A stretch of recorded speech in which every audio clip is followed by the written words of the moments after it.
So hello and welcome to this little behind the scenes video, which is all about my latest short film, or one of my latest short films, called A Caution for the Wise. I want to do a little behind the scenes, which is, I suppose, a bit typically about the creative decisions behind a lot of the choices we made in the film.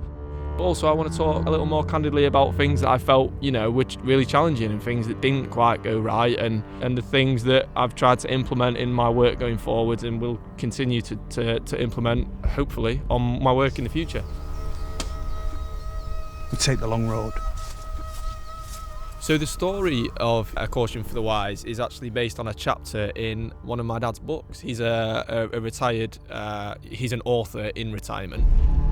It's a very haunting chapter. It's about an 18th century cleric called Smythe who discovers an ancient burial mound in the grounds of his parish. And this particular burial mound is conflated with a lot of superstition from the locals.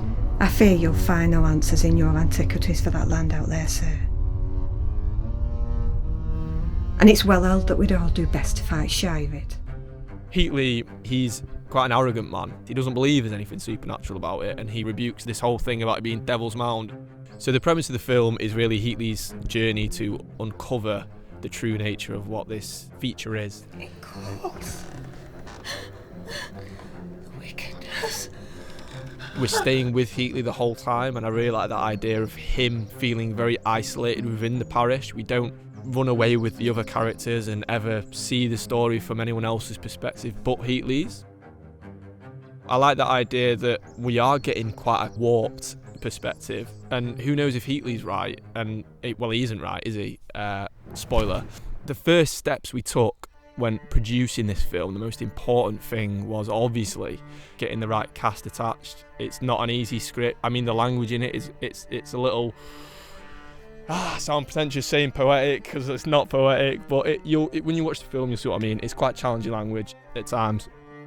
Everyone involved was so supportive and really wanted to bring the best out of the script, and having a cast like that just made my life so much easier. Okay. Make his effects just that. Find faith in me, spirit! Not like that. The first individual that I cast well early on, the man I went to straight away was Patrick O'Donnell. Again, an individual that I'd worked with plenty of times before. When we were sort of really getting deep into Smythe as a character, like even when I was writing it, to be honest, he was on the top of my mind.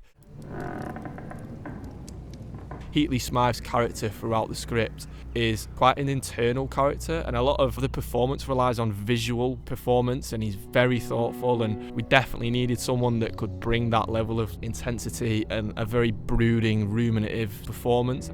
He has this incredible ability to just switch from wonderful, whimsical Irish Patrick to really hard, stern-faced Smythe.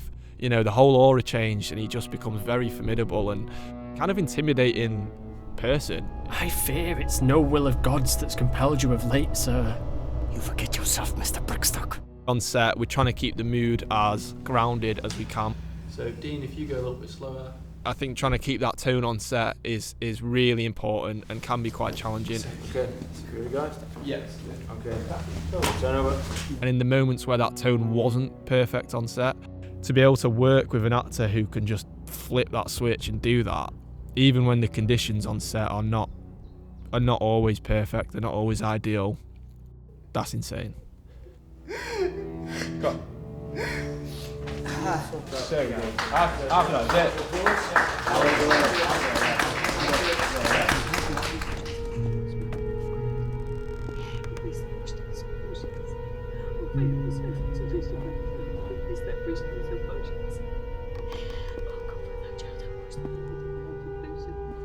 And of course we were super lucky to have the lads Reuben and Jensen Clark on board.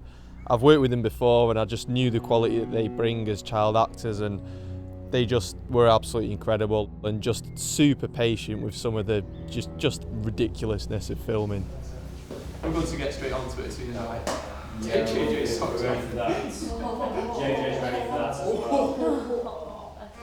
The locations were a massive part for me of the production. Building that sense of atmosphere and place and setting in a film like this that really relies on those things, because it's a bit of a slow burner. It's quite a mysterious Gothic folk horror, and I think building that sense of place is just mega important. From a genuine Bronze Age bowl barrow to a beautiful Norman church, which was one of the most beautifully authentic and atmospheric locations I've ever been fortunate to film in. We didn't achieve any external funding for the film, so it was all self-funded. It doesn't go far with a short film, so very early on, Mike and myself had those conversations with people, anyone we could reach out to, and being honest and saying, like, we're not the BBC or a big studio or company, and like, so can you help us out?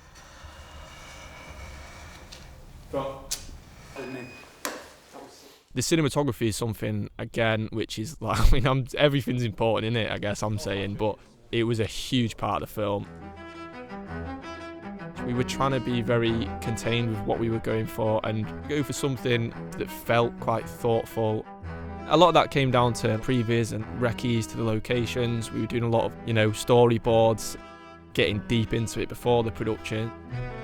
Joe absolutely nailed the visual language of the film, what we were trying to get out of the sense of how Heatley's feeling. There's a lot of big wide shots that are very isolated and a lot of headroom.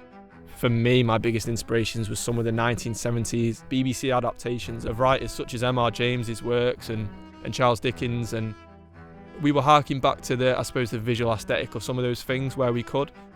There are a lot of slow zooms, there's a lot of very wide shots that we just sort of leave to run and have that space, and so, a lot of the visual language we're trying to use is communicating that Heatley's thinking, he's uncovering something, he's on the verge of something. But all of that stuff aside, which I appreciate sounds quite like pretentious, we didn't want to go for something that was too fantasy-esque. And so we were trying to shy away from, really soft lighting and nice blooming highlights. And we were trying to go for something that was, a little bit harder. We were encouraging deep shadows and that contrast in the image and trying to utilise candlelight and natural light as much as we could. I have rewaxed these. He's rewaxed these candles. We used double wick candles for the production. They were really annoying. They just kept going out. Candle man. They're really heavy, they kept falling off the stands. I think it's just this one candle. He's just not happy. He's not. Okay. He's not made Let's the cut. not do that. He's not made. They burned down so quick, which was a nightmare for the continuity. Did you know, secret camera filmmaker, that Kubrick, Barry Lyndon, it was all candles. They must have had a fucking nightmare. Never worked with candles or actors. It's very ambient lighting that Joe was using.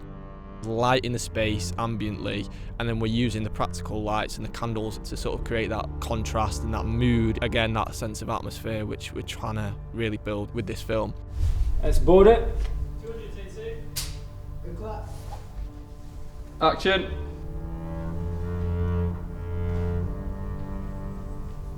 And look. High cut. Let's do another. What's up with that candle, Patrick? Is it just not lighting? We shot the film over 3 weekends. It was a 6-day shoot, or a 5 or 6 day shoot, loads of locations up and down the northwest. We were doing long night shoots, long night exteriors. It was rainy, it was stormy. It was everything that was conducive to a moody, authentic Gothic folk horror film. There was massive challenging logistics involved, especially with the daytime exteriors. There was a time when we were shooting at some of the Devil's Mound scenes where we had tents and a gazebo set up to obviously look after the equipment, and a little green room, little place where the makeup artist could set up. And at one point, this crazy storm just booted off at this very atmospheric mound location. It just took the gazebo up into the air and it just flew off.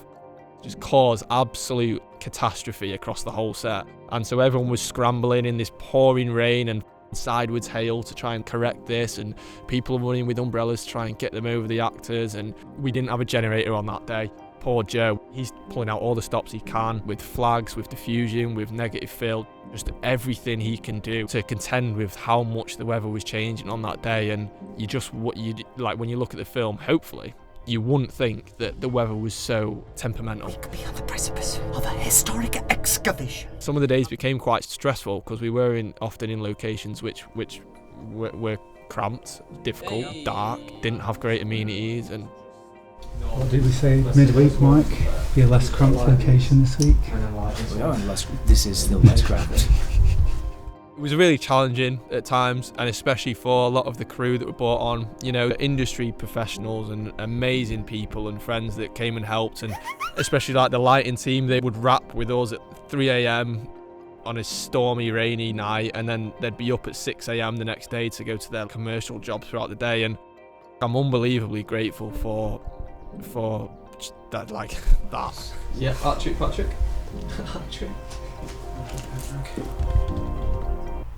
What? Oh, you sorry, Atchin. I meant to say Atchin. I said Patrick. For some reason. Yeah. Who's he? What you? Who are you? Secret filmmaker. Come on. Oh, nice to meet you, Patrick. Dylan. Lovely to meet you. Lovely to meet you. Dylan Blue Parker. He is a good little friend of mine, and he shot the behind the scenes, and he did a great job with the footage. So I want to give a shout out to Dylan for some reason on this video. I'm going to do it. Thanks, Dylan, for doing the behind the scenes. That was quality. That was weird. And yeah, like, thanks so much for tuning in. I'm really chuffed, as I've said, with the result and what we produced, and you know, I'm just super grateful of everyone that helped out and made it possible. Really, at the end of the day, it's going to have a bit of a shelf life now, and people can see it and people can feed back, and I'm interested to see how it's going to be received. But nonetheless, I'm thrilled that it's out there and people can finally watch it. So I'll put a link somewhere up here or down there, and let me know how you think. And thank you for tuning into this little behind the scenes. Cool. Great. Nice to meet you. It's fine. Yeah, let's move on. Right, cool. Let's go off the battalion on 6, please.